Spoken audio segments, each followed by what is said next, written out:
The New York Rangers have found a hidden gem, as we're going to get into some shocking details on one prospect in particular that's going to have Rangers fans absolutely fired up. Not only that, we're going to get into some other updates as it pertains to the New York Rangers as we creep closer to this regular season starting. We're going to break it all down in this episode of Rangers Digest. But before we do that, have you always wanted to become a content creator, a writer, wanted to make videos or any type of content? Well, Digest Media is looking for content creators in all 4 major sports. You can join us by going to the link in the description at digestmedia.ca/join us. Let us know who you want to cover, how long you've been doing content creation, and we hope to see your application and your inquiry very soon. But Bret, let's get right into it. We have a lot to get to today, including some interesting predictions, that is for sure. We'll definitely get into that later in the episode. But the first thing I wanted to bring up is Drew Fortescue and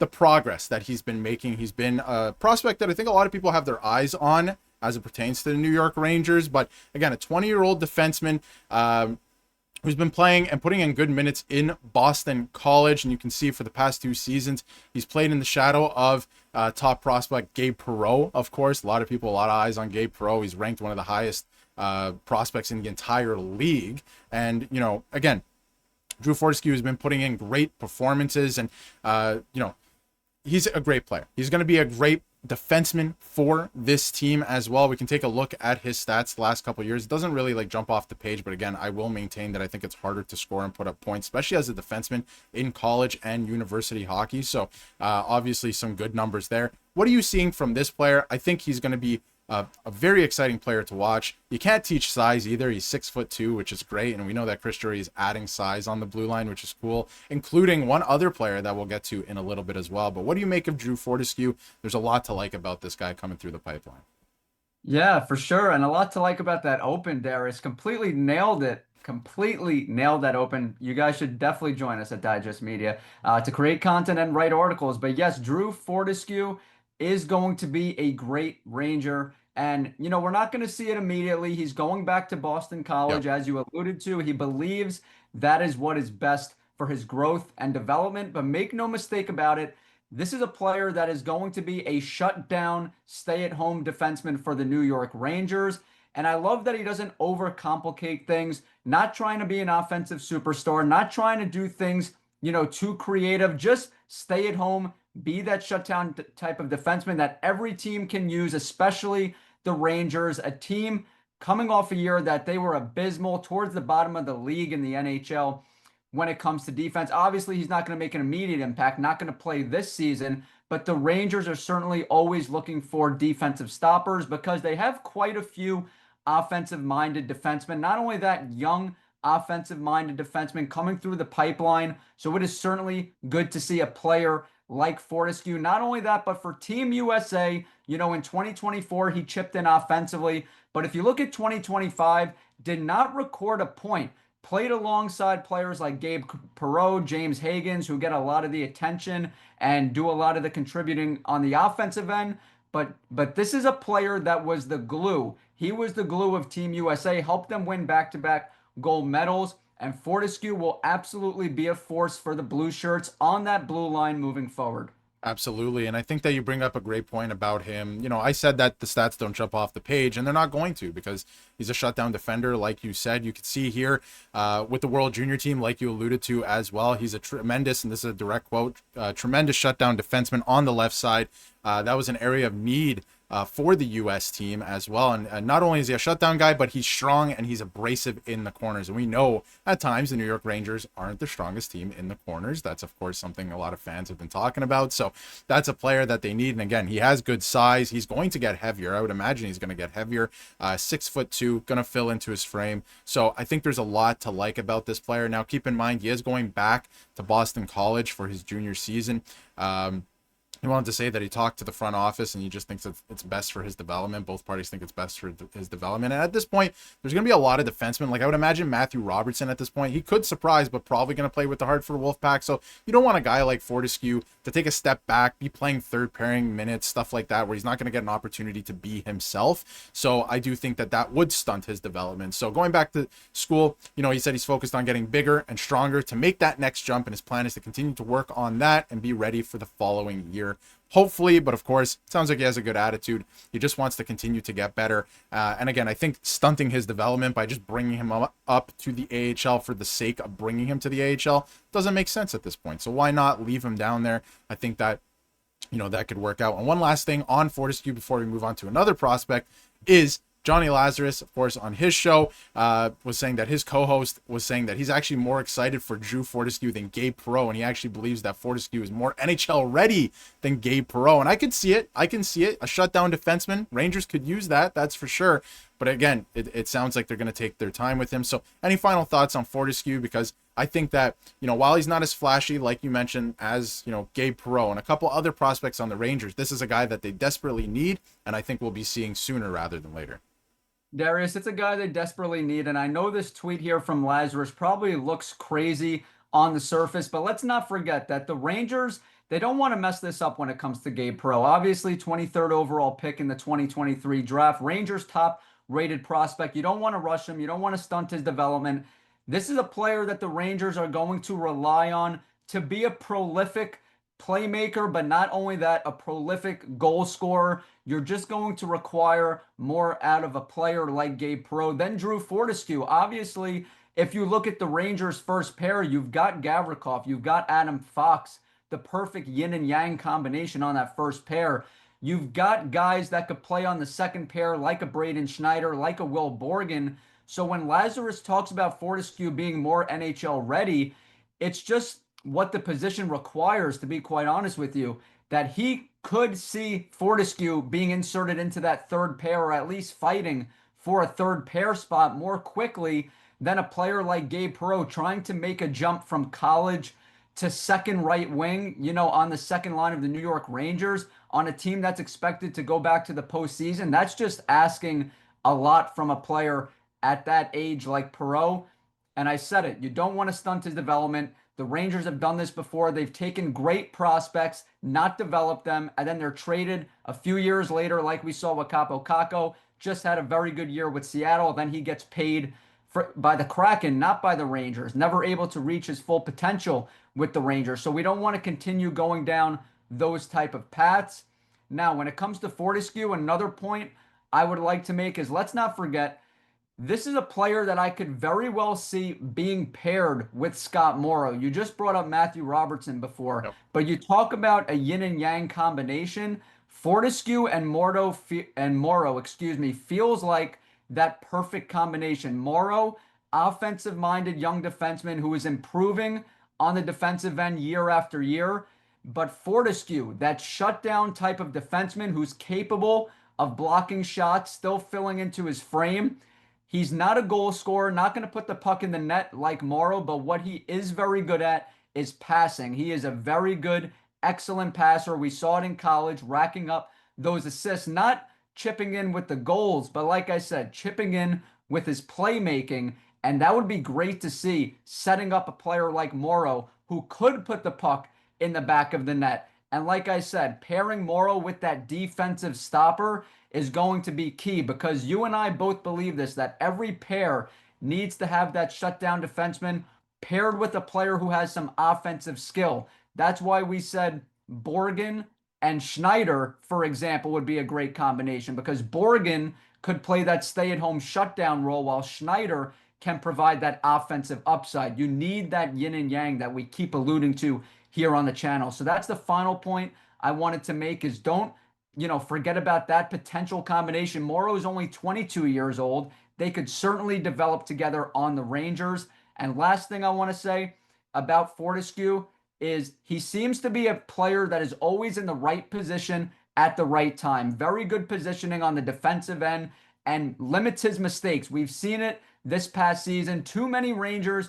made too many mistakes. Keandre Miller, for example, who they traded, thank goodness, made way, way, way too many mistakes. So the Rangers need to cut back on that, get more consistent, and that's what Drew Fortescue brings to the table. And you bring up some good points. High hockey IQ. That's what he has, right? Keandre Miller didn't necessarily have that. So this is a player in Fortescue that does have that. And I think that's exciting. And, you can go with maybe all defensive pairing if you want, like a shutdown defensive pairing. But I think for the most part, throughout a lineup, you would like to see a little bit of those opposites attracting, because I think that they do, especially on defense. At least that's just my personal thoughts, but I think that they do, and it could be very interesting heading into the future. Another prospect that I wanted to touch on very quickly that we're probably not going to see for a little while still, and I think that's okay, is EJ Emery. We were talking about him a lot since last season when he was drafted last draft, and this is another guy, shutdown defenseman, another big body. We've been talking a lot about the left side. He's going to play the right side. I'm really excited to see what he's going to be able to do.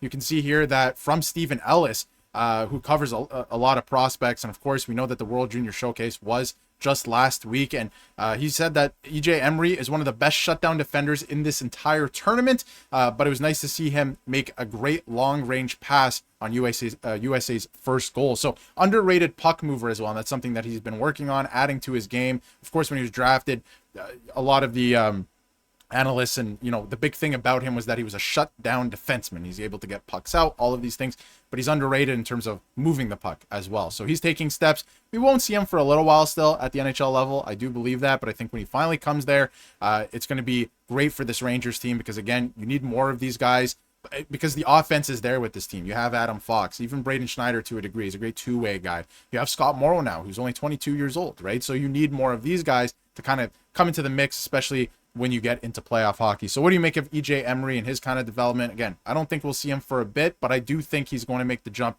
to the pro level in the AHL at some point here soon.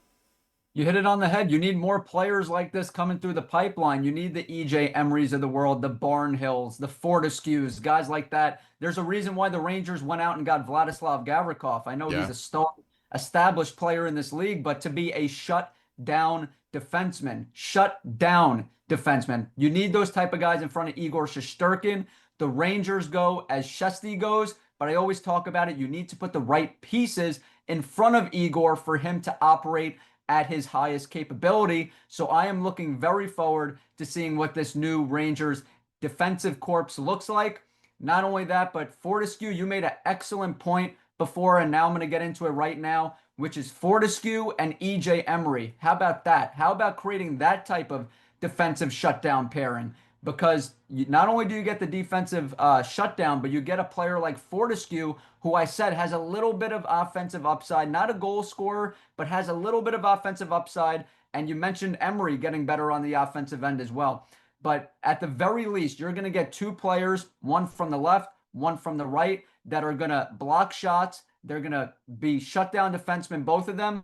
And with EJ Emery, you get a player that is a specialist on the PK. And not only are the Rangers at their best when Igor is at their best, but they're at their best when their special teams is operating at a high level. The Rangers were pretty good on the PK this past season, horrible on the power play. We spoke about it in yesterday's video. But the Rangers need to establish that DNA, not only for this season, but for years to come. They need to establish this new, what does Rangers hockey look like under Mike Sullivan? We're going to see it this year. We expect him to be here for a few years, and that's why we should expect to see Fortescue, EJ Emery eventually get a shot on the Rangers while Mike Sullivan is still here. The Rangers didn't bring Sullivan in to be a Band-Aid. They brought him in to be here for the now and the distant future. So that's the big question, Darius. What does Rangers hockey look like moving forward under Mike Sullivan? And I believe, obviously, it starts with your all-world goaltender in Igor Shesterkin. But not only that, special teams. Special teams is going to be crucial for this year and for many years to come. We need to get better on the power play, and we need to continue getting better, cracking the top 10, even hopefully the top 5 when it comes to the PK. And that's what players like Fortescue and EJ Emery will provide for you. Absolutely. And I think you bring up a good point about Mike Sullivan. They need to establish a culture, of course, but an identity with this team. And I think that they're going to continue to work on that. And hey, maybe that is the defense pairing, the shutdown defense pairing of the future, Fortescue and EJ Emery. I think that would be very interesting. And, I did say that maybe you free them up a little bit, and you mix and match some of the pairings, some of the offensive guys with the defensive guys. But if you have one pairing that's a shutdown pair, then Scott Morrow can kind of run around and do what he wants offensively. Adam Fox can run around and do what he wants offensively. I think that could be a recipe for success. Now, the last thing we'll cover here in this episode is the Stanley Cup odds for next season have been released. Carolina Hurricanes being number one is pretty crazy. They've retooled on the fly. Of course, you have the Florida Panthers up there. The usual suspects. You got Edmonton, Vegas, of course, Dallas. But near the bottom, and I thought this was interesting, Toronto Maple Leafs, Winnipeg Jets, and the New York Rangers are back in the mix. So, Brett, what do you make of this? Because the Rangers are grouped together with some really good teams and some teams that I think a lot of people have winning the Stanley Cup. And I think the Toronto Maple Leafs and the Winnipeg Jets have probably taken a step back, at least on paper, but will still be in the mix. The Rangers are right back up there with them, because I think if you asked a lot of people after last season, they would have counted them out, said that they weren't even going to make the playoffs. I think this team makes the playoffs. Are they going to win the Stanley Cup? I'm not so sure, but they're now grouped with some teams I could actually see winning the Stanley Cup. Well, the Rangers are number 11, I believe. Let's take a look here.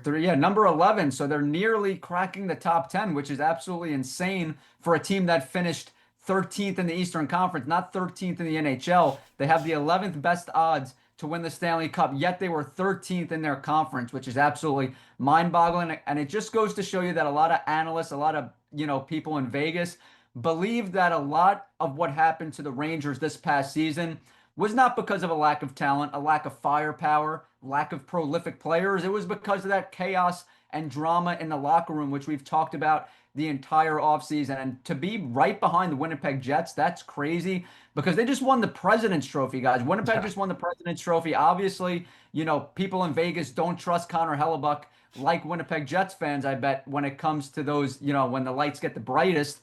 When it comes to Hellebuck, he doesn't, perform the way you would expect him to. And look at Carolina at number one. I mean, regular season merchants. We always talk about it, Darius. They always, great in the regular season, never get to the big dance. But wow, this is great to see that the Rangers, if all things break right for them, they really can make some noise this year. I expect them to be back in the playoffs, make some noise in the wide open Eastern Conference. But man, this is to see them on this list with all these teams.